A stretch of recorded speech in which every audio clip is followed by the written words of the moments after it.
It was a bright, sunny afternoon. Emma was in her backyard, focused on building the tallest sandcastle she had ever made.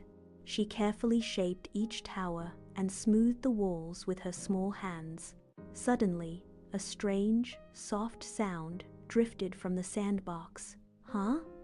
That didn't sound like sand," Emma whispered, tilting her head to listen intently. Emma cautiously approached the golden grains. She began to brush away the sand, her heart thumping softly as the whines grew louder. She dug deeper, her hands moving quickly until she gasped in disbelief. Curled in the sand was a tiny puppy, glowing with ethereal blue and gold sparkles.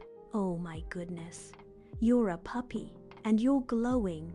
Emma rushed to her neighbor, Mrs. Green, who only cared for her roses. "I can't help with magical puppies, sweetie," she smiled. Even Mr. Henderson, the mailman, just chuckled, saying he only delivered letters. Emma looked down at the puppy, feeling disheartened. The little creature sensed her mood and nuzzled her hand gently, its soft fur tickling her skin. Suddenly, the puppy floated out of her arms, hovering right before her face. Its sparkles intensified, and a swirl of light formed a perfect heart above its head. "Oh," Emma breathed with wide eyes.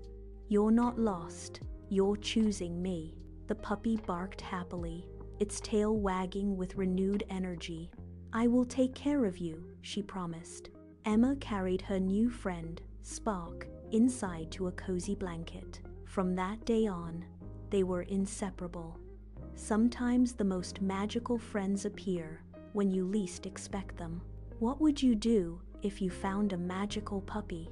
Tell us in the comments and subscribe for more adventures with Emma and Spark.